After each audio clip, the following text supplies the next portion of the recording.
everyone. We are back in part 2 of the Purim videos, and I got myself a Mardi Gras necklace. Fits my shirt. I just filmed the first video that you saw last time, and then I went to a Mardi Gras festival and had so much fun, and now I'm filming video 2, and this is a day of celebration. Mardi Gras is really cool. It's kind of like, it has the same vibe as celebrating Purim. It's just absolutely just celebration of life. A reminder that we can be so good to each other instead of killing each other and destroying each other. So in this video, I would like to specifically talk about Esther, the queen. And if you don't know the story of Purim, go read about it a little bit. It's a beautiful story. It's one of the most powerful, significant stories, in my opinion. And I love Esther, this character. She's one of my favorite characters. My grandmother's name is Esther as well, and this is also for her.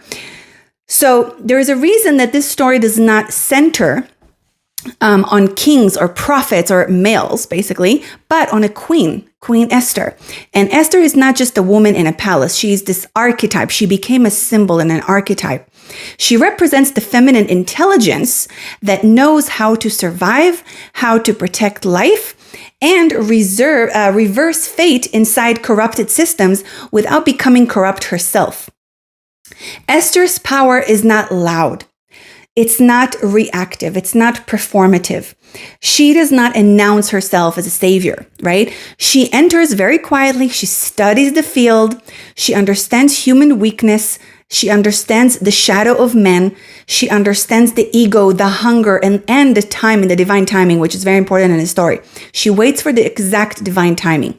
She's not rushing like we spoke about in the last video.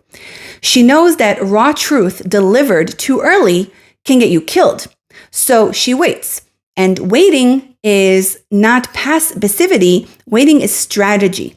And I feel like, from what I'm seeing right now in the collective consciousness, this story speaks to my soul so much, and it's so important for us to really study this story. It has a lot of symbolism. Stories are the main way that we are receiving information from each other, actually. That's why us human beings love stories. We love movies, we love books, because storytelling is the best way to activate the codes in our memory. That's why when you read Sex Magic Evolution, when you read my book, I had a few people telling me that this is actually the best. That's why they trust me, and that's why they read the book. Because in the beginning of the book, I say, I want you to read this book like a story. I want you to just open your mind. Don't believe everything I'm saying in this book. Read it as a story. Question everything. Find a story within you as well. This book is not a story, by the way. It's a nonfiction book. But the importance of stories, right? This is a story. I write this. The Last Priestess is a story. It's actually I channeled it in one evening when I was in Thailand, and it's my memory from the last days of the temple. But stories are so vital for our humanity, and they have been used against us by dark forces. That's why they have used the Hollywood and the music industry, the movie industry, to tell us stories, to distort our consciousness, and to control us and to manipulate our consciousness and our psyche. So let's use stories like this, like Purim and Esther, to remember the original codes of where we're at. This is why the Jewish people are very protective of these stories. They're very protective of the narratives, and they study them like a story. They study the stories of the Bible like the symbolism that they are. We know as Jewish people that these stories are coded with information for humanity. And so that's why it's again, Judaism is not a religion. I explained it so many times. And it's very vital for us to understand these codes because they are connected to who we are, the core of who we are, of our humanity, and how do we evolve? How do we become better with every generation? So this is one of Esther's deepest lessons for the rising feminine right now. Not every truth is meant to be shouted. Not every injustice is meant to be confronted head on. There are moments when the most powerful move is restraint, not because you are afraid, but because you are sovereign. Esther hides her identity at first in the story. This is not shame. This is protection. She understands that revelation is a weapon that must be used precisely. The rising feminine is learning this again right now. You do not owe everyone your truth. You do not owe everyone access to your power. Visibility without discernment is not liberation. It is exposure. I'll also give you an example from my personal life. I've been doing this YouTube channel for many years. And if you've been following me, there are months, sometimes I had months of not making any videos. Because I know that if sometimes I know I have a message to the universe, but it's not the right time. So I have to wait. And it's not easy for me to wait because I'm a Sagittarius and we cannot wait. But I had to learn that the hard way. Because also when I work with clients in medicine ceremonies, sometimes I need to tell them something, but I also know that I need to wait. There is a right timing for wisdom to come sometimes. Wisdom is beautiful, truth is beautiful, and truth is the only thing that's going to set us free. I literally say this to all the people in my ceremonies. When people come to do ceremonies with me, I have a huge sign that says truth. I had a little sign before, but now it's a big sign. I made a beautiful big sign. It says truth in Hebrew because it's a very powerful code. We have to remember the truth of who we are, facing all of us, the shadow and the light, in order to set ourselves free. You can never be free if you don't face your true shadows and demons. So going back to the story, Esther also teaches that the feminine does not need to dominate to win. She does not overthrow the king because she doesn't have to do that. That's the power of the feminine. She does not fight Haman directly. Haman is the evil guy in the plot, in the story. She allows the masculine to reveal itself fully. And this is what's happening in the world. The dark forces have completely revealed themselves. There's no doubt who is the good guy, who is the bad guy in the story of our evolution, of our collective consciousness. Those that have the eyes to see can see it. Many people cannot see it. Many people are still in a program. They're not sovereign. They're not free. Their consciousness has been hijacked, so they cannot distinguish between good and light. We've seen this so much, especially in the last 2.5 years. But when you're a sovereign being, you can see very clearly the truth that's happening. And the evil is revealing itself completely. We see it in the Israel-Palestine thing. We see it in Hollywood, in entertainment industry, in the music industry, in politics. The evil has already revealed itself. It's already done. And so Esther in the story, she creates a space where arrogance, entitlement, and cruelty overextend. And when they do, the system corrects itself through reversal. And I speak always about reversal magic and how the dark forces don't have a power of their own. So they take from the light and they reverse it and they distort it.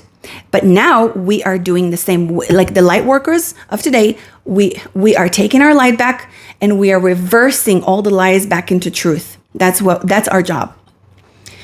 So, and again, this is why I did so many videos about it in the past too. That's why we have to understand magic.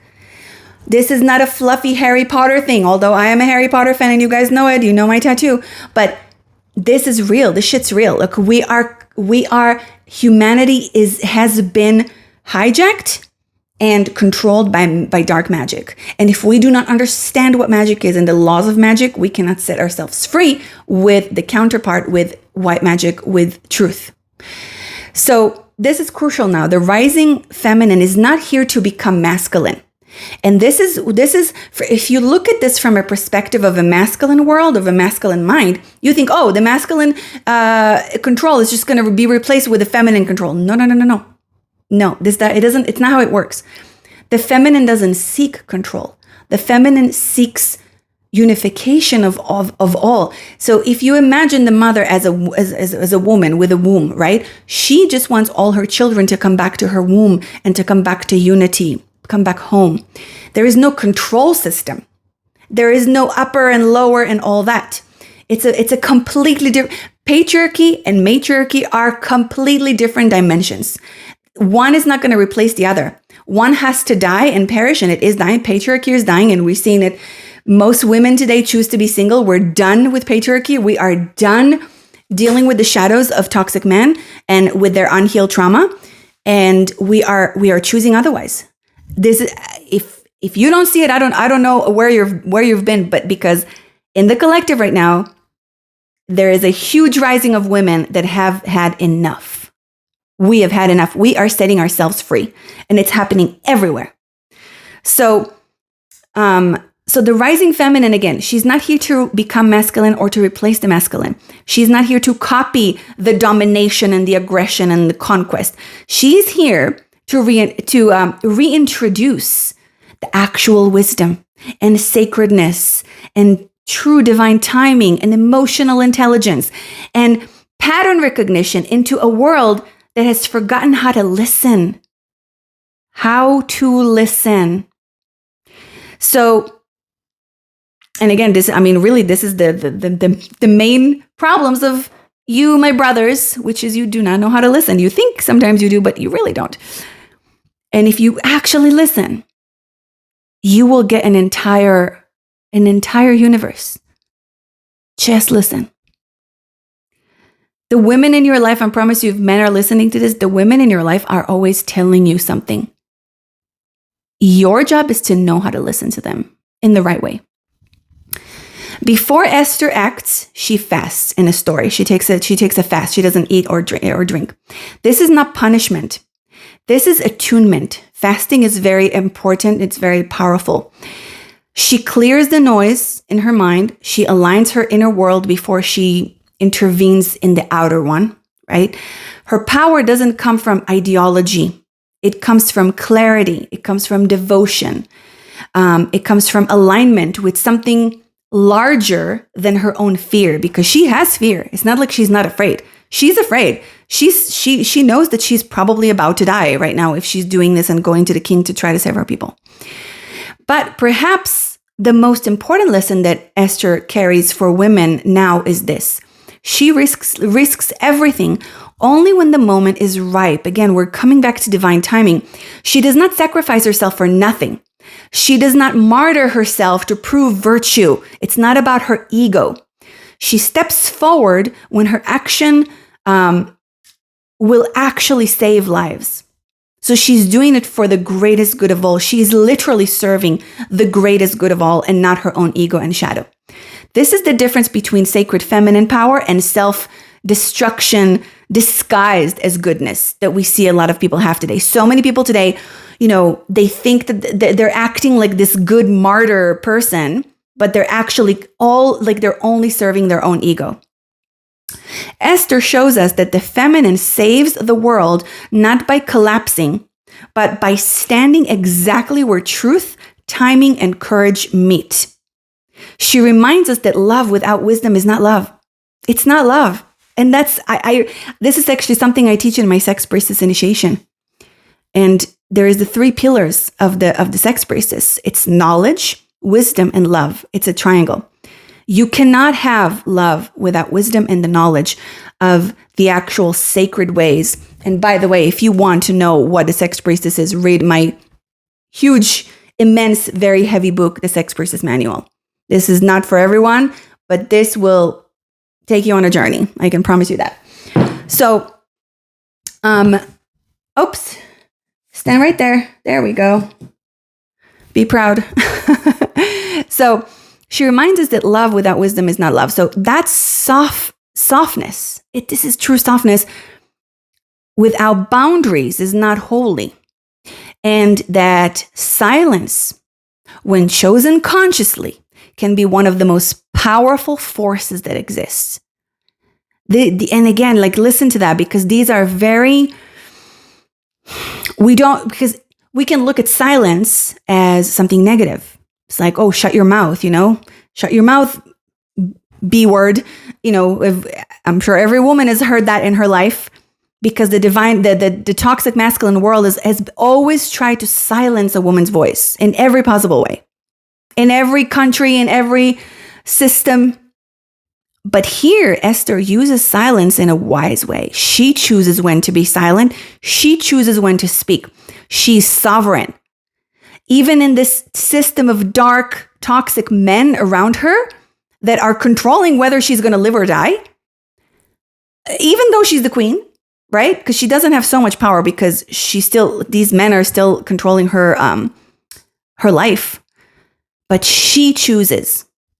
She takes her power back and claims it.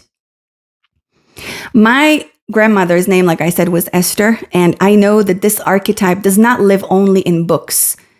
It lives in blood, in women who carried wisdom quietly through hostile worlds. I mean, if I tell you my grandma's stories, it will, it's crazy. My grandma and my mother, the things they had to go through in their life. This is an archetype in women who protected life, not with noise, but with discernment and wisdom and courage. So much courage. There are stories. I mean, the true heroes of our world in every generations were women and are going to be women, especially at this time where I said women are rising up again and giving their life, literally giving their life away in order to liberate humanity from these evil forces. And now I want to speak directly to the Esther that lives inside of you. And I'm speaking directly to my sisters. Men, of course, you are welcome to listen to this. And I would love, actually, if you listen to this. I'm not talking about the Esther character, not the Esther, the story, but Esther, the intelligence. The part of you that knows when to wait, when to speak, when to roar and scream also. The part of you that does not confuse urgency with power. Esther lives in every woman who has learned to survive without becoming hard. In every woman who sees clearly but does not rush to prove it. In every woman who understands that revelation is sacred and timing is everything. To embody Esther is to refuse both silence born of fear and speech born of hysteria.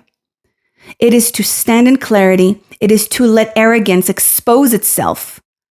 It is to trust reversals and also to trust your own magic. Esther teaches that you do not need to announce your strength. You need to become unavoidable because you are it, my sister. You are it. You are life itself walking in a human form. You are the embodiment of the mother walking in a human form. And this is not only a story from the past, this is a lineage.